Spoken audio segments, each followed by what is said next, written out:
Hello बच्चों, कैसे हैं आप सभी लोग। बच्चों, my name is Ramakant Patel और आप देख रहे हैं आपका प्यारा सा channel science zone academy Chhindwara. बच्चों, आज का टॉपिक है हमारा अलंकृत बागवानी एवं पुष्प उत्पादन। तो बच्चों, अलंकृत बागवानी क्या होती है? ऐसी भूमि जहां पर कृषि ना की जाए और वनस्पतियों को एक कलात्मक तरीके से क्या करना, ठीक है, उस एरिया में सजाना ही क्या कहलाता है? अलंकृत बागवानी कहलाती है। तो इसके बारे में हम, ठीक है, बात करेंगे। तो हमारा जो आज का टॉपिक होगा कि भैया हम सजाते कैसे हैं। तो हम सबसे पहले क्या करते हैं, घासों के माध्यम से क्या करते हैं, एक लॉन को सजाते हैं। और भारत में सर्वाधिक जो घास लगाई जाती है वो होती है दूब घास, ठीक है, जिसका एक और नाम क्या है? साइनोडैक्टाइल लॉन, ठीक है। ये साज सजावट के लिए सर्वाधिक प्रसिद्ध घास भारत की मानी जाती है, ठीक है। इसे बरमूदा, ठीक है, घास भी कहते हैं। तो लगभग ये घास यदि आप किसी लॉन में लगाते हैं तो लगभग उसको जमने में, ठीक है, उसको स्थायित्व प्राप्त करने में 12 से 14 महीने का समय लगता है। और भारत की सबसे प्रसिद्ध, ठीक है, घास मानी जाती है हमारी दूब घास। पेपर में पूछ लिया जाएगा कि भारत की सबसे प्रसिद्ध घास कौन सी बच्चों, तो क्या बताएंगे हम लोग? ठीक है, दूब घास। अब हम बात करेंगे, ठीक है, कोरियन घास। कोरियन घास मतलब जो कोरिया वाले एरिया की, मतलब south Korea, north Korea, Japan और फिलीपींस। तो बच्चों, छोटे क्षेत्र एवं लॉन वगैरह में, ठीक है, आपकी पर्सनल घर के आसपास लॉन में या छोटे एरिया में जो घास लगाई जाती है उस घास को क्या कहते हैं? कोरियन घास कहते हैं बच्चों, ठीक है। ये जापान, कोरिया और कहाँ की है? फिलीपींस की है बच्चों। ये काफ़ी मंद गति से वृद्धि करती है और साथ साथ यदि हम बात करें तो ये दूब घास से अच्छा रिजल्ट देती है, ठीक है बच्चों। और काफ़ी थोड़ी सी कठोर भी होती है। कौन सी घास है? हमारा जोइसिया जैपोनिका, ठीक है, जिसको क्या कहते हैं? कोरियन घास भी कहते हैं। क्लियर हो गया बच्चों। अब हम बात करेंगे हमारे गूज घास की, ठीक है, जिसको क्या कहते हैं? स्टेनोफर्म, ठीक है, और सिक्नेंड्रम, ठीक है बच्चों। क्या कहते हैं? गूज घास को क्या कहते हैं? स्टेनोफर्म, ठीक है, और सिक्नेंड्रम, ठीक है। ये क्या होती? भारी बूंदों को सहन करने की क्षमता होती, काफी ज्यादा मात्रा में कठोर होती है, ठीक है, और अत्यधिक बारिश को भी क्या कर सकती है? सहन कर सकती है बच्चों। क्लियर हो गया। अब हम बात करेंगे, ठीक है, नेक्स्ट जो है क्या, ठीक है, डिकोहोंड्रा, ठीक है, और रिपेंस, ठीक है, डिकोहोंड्रा रिपेंस के बारे में बात करेंगे। तो बच्चों, इस घास की कटाई नहीं होती है। पेपर में पूछ लिया जाता है कि ऐसी कौन सी घास है जिसकी कटाई संभव नहीं है, काफी ज्यादा कठोर होती है, ठीक है, ये और अधिक धूप और अधिक छांव को क्या कर सकती है? सहन कर सकती है और साथ ही साथ एक अच्छा, ठीक है, आवरण तैयार करती है बच्चों। फिर बात करेंगे 5th नंबर में पोआ, ठीक है, पेटेंसिस, ठीक है, पोआ पेटेंसिस। यह घास नीले हरे रंग की वाली होती है। कैसी होती है? नीले हरे रंग की होती है। साथ ही साथ में क्या होती है? ठीक है, नमी को भी सहन करती है बच्चों, ठीक है, नमी और आर्द्रता को क्या करती है? सहन करती है। क्लियर हो गया बच्चों। फिर हमारा 6 नंबर का क्या है? ठीक है, फेरेक्यू घास है, ठीक है। यह घास कैसी होती है? चमकीली रंग की होती है।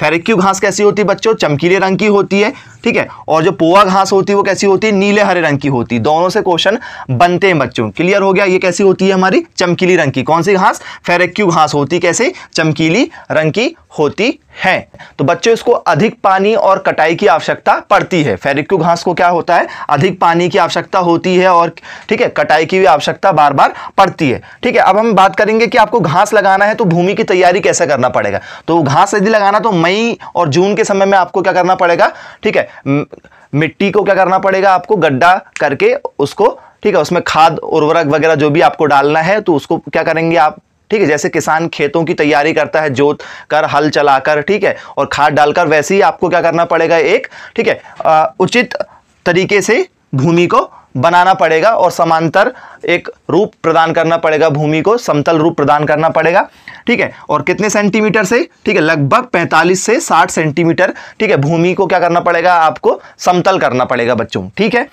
तो घास लगाने की विधियां कौन कौन सी होती? एक होती बीज विधि होती बच्चों, ठीक है, बीज विधि होती मतलब ऐसे एरिया जहां पर आपको दूब घास, ठीक है, तो आपको घास लगाने में प्रॉब्लम हो रही है तो आप वहां पर बीजों का उपयोग करके भी घास लगा सकते हैं। तो 1 हेक्टेयर में लगभग 10 से 12 किलो प्रति हेक्टेयर लगते हैं। तो बच्चों, आपके लिए क्वेश्चन है कि 1 हेक्टेयर में कितने एकड़ होती है, तो जरूर कमेंट्स करके बताएंगे, ठीक है। बीज लगाना यदि तो आपको 10 से 12 किलोग्राम प्रति हेक्टेयर बीज की जरूरत पड़ती है। फिर सेकंड आता है हमारा घास के टुकड़े चिपकाना। तो घास के टुकड़े, ठीक है, किस तरीके से चिपकाए जाते हैं? मैंने आपको बताया था कि भूमि को समतल करना पड़ेगा। तो एक भाग जो होना चाहिए गोबर, ठीक है, से उसको क्या करना पड़ेगा? गोबर लगा के आपको तैयार करना पड़ेगा। दूसरा भाग कैसे? बालू रेत से तैयार करना पड़ेगा। और इन दोनों को क्या करेंगे हम लोग? समान रूप से क्या कर देंगे? फैला देंगे और साथ ही साथ क्या चला देंगे? रोलर चला देंगे, जिससे वो क्या हो जाए? अच्छी तरीके से जमीन से चिपक जाए बच्चों। फिर आती है हमारी घास की पट्टियां लगाना बच्चों। तो घास की पट्टियां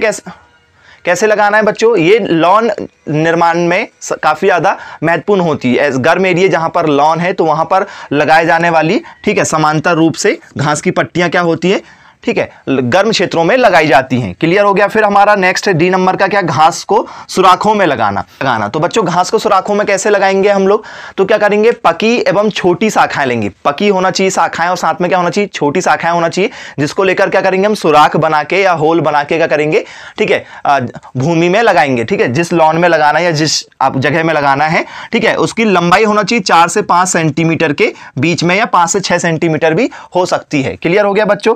तो इस तरीके से क्या करते हैं, घास को सुराखों में लगाते हैं, साथ से ऊपर से क्या करते हैं, रोलर चला देते हैं, जिससे वो अच्छी तरीके से क्या हो जाए, भूमि में चिपक जाए बच्चों। तो ये हमारी 4 विधियां थी। ठीक है, आप इसको याद रखेंगे बच्चों। साथ ही साथ बात करेंगे कि कटाई किस तरीके से घास की जाती है। तो कटाई करना क्या होता है, जब तक घास 15 सेंटीमीटर के ऊपर ना हो जाए तब तक घास की कटाई बिल्कुल भी नहीं करना चाहिए। ठीक है, वर्षा यदि ग्रीष्म ऋतु में यदि हम बात करें, ठीक है, तो 8 से 10 दिन के अंतर में क्या होना चाहिए, इसमें पानी आपको, ठीक है, पानी का, ठीक है, छिड़काव करना चाहिए, उसकी सिंचाई करना चाहिए।